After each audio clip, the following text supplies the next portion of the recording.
and then also last, it will end up to your door as customers. Yeah.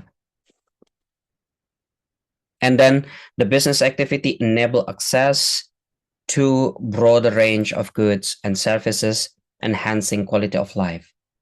The purpose of selling goods and services is not only profit maximizations, but also in helping customers solving their problems.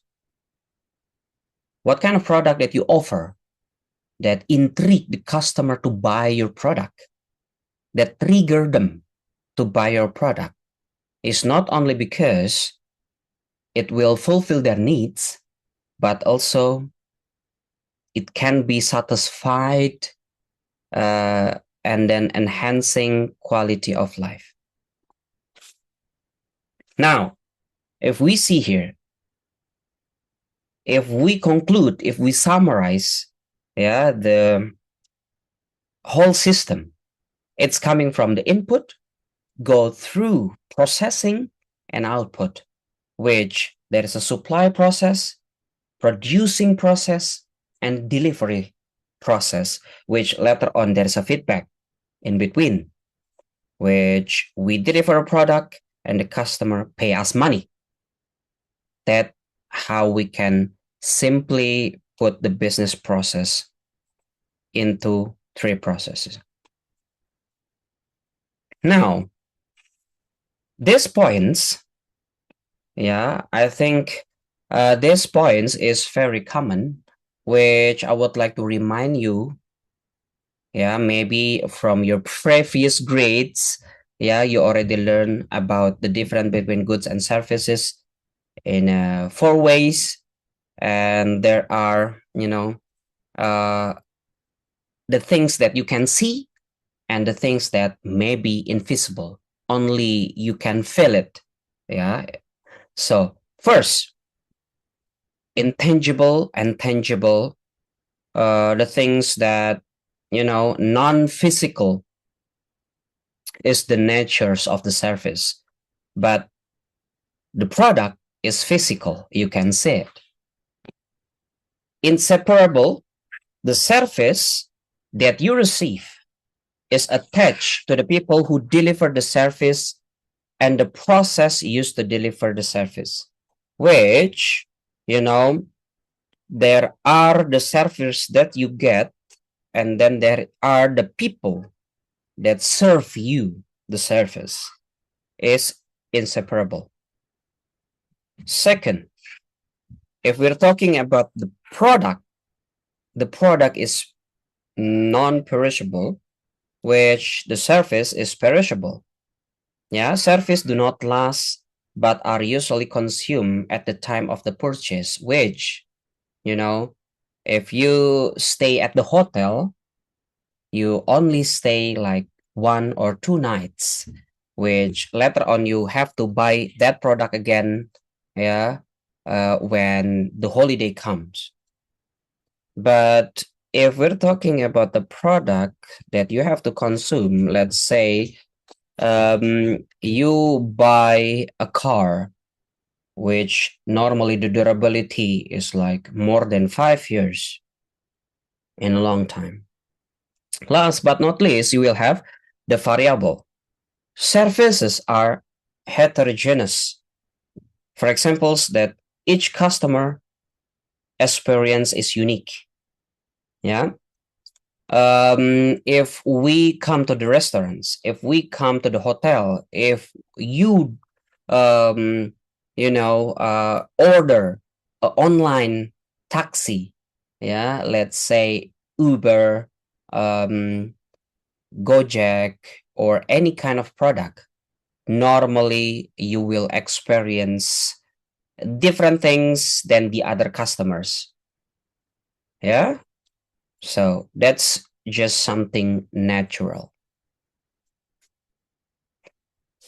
So before we continue, I would like to give you opportunity to ask questions from the slides that I already explained to you previously on the comment below.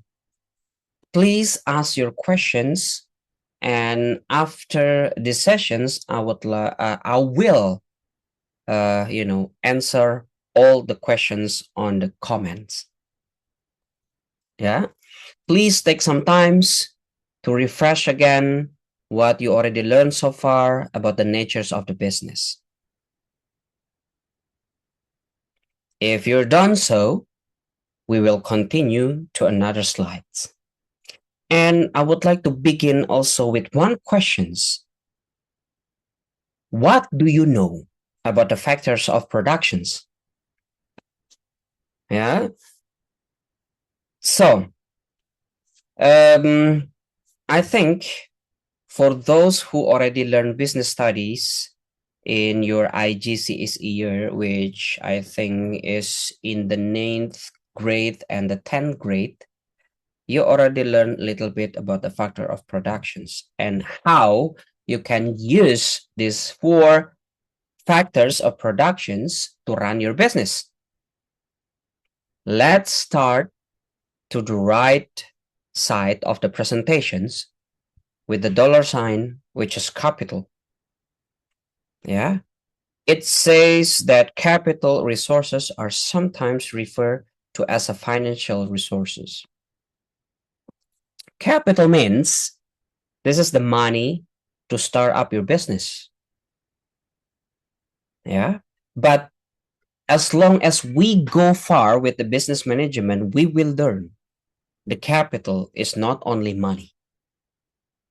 Yeah. And what are those? You will learn. And second of all, we will move into the left of the presentations and you can see the sign of hand. Yeah. And there is a leaf on top of the hand and the palm of the hand. Yeah. Which is a land. And there are natural resources to produce goods and services. Most of the product needs something from the nature. If we're talking about the primary sectors, of course, we're talking about the livestock. Yeah, we're talking about the food and beverages, which normally it's coming from the land. The ingredients that we experience is coming from the farms, which they grow. Yeah. And then if we move on into the next sign of people here, there's a labor. This refers to human effort used to produce goods and services. Later on, this is actually referred to human resources. Yeah, but now let's move on into enterprises, which this refers to the knowledge, skills, and experience of individuals who have the capability to manage the overall productions process.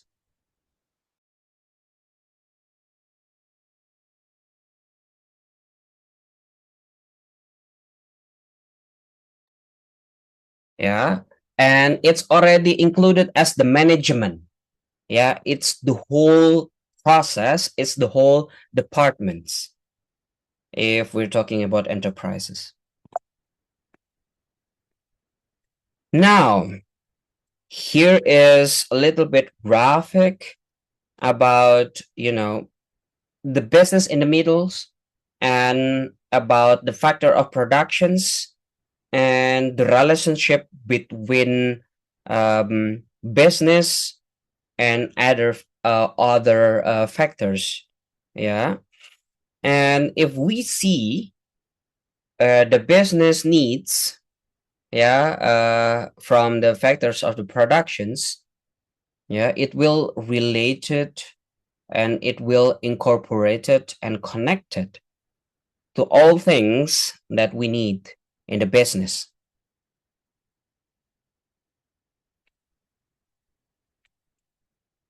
Now, after we see the graph, I think you already can conclude, the answer.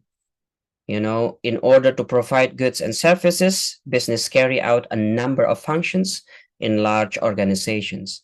There is scope for these functions to be split into departments or functional area. which we have human resource, marketing, finance and account, and operations management. If you still remember from the previous slides, I was talking about labor. We're talking about human resources. The business employs the correct number of the skilled employee and ensuring that the employee are treated ethically. Not only that, we give the employee also training. So they will be equipped in helping out the production's process. And later on, if we're talking about marketing, the marketing will be involved in the process of the selling product, in the delivery to the customers, to our end customers, yeah, with the right price, the right time, and to the right customers. Next, we have finance and accounts, which the company have to make sure that the business has enough money to carry out this business activity over time.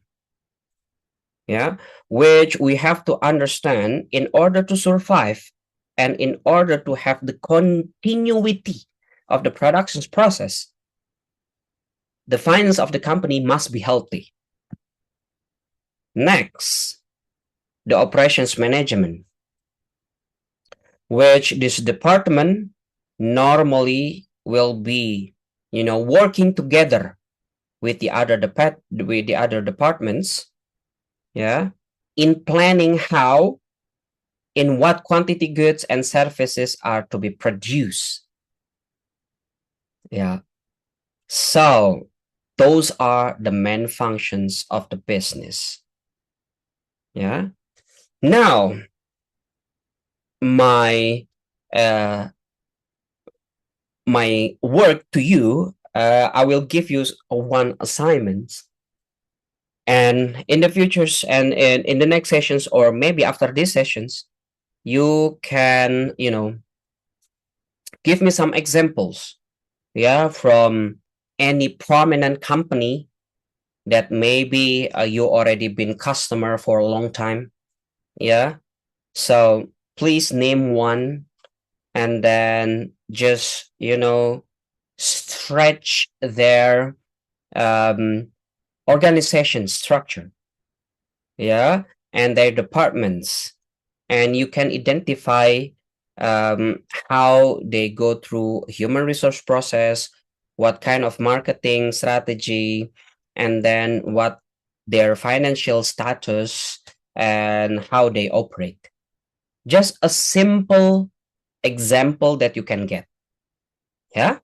So you don't have to write long scripted paper for it.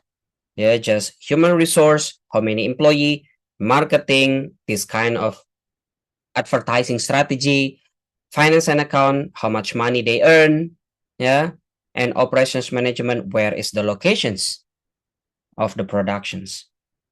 Yeah, so as simple as that. Let us move on into the next slide.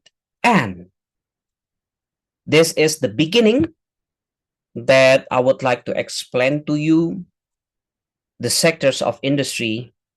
Yeah, because I think if you already know your sectors, yeah, it's going to be easier to identify which customer you would like to serve with your product, buy your product, right?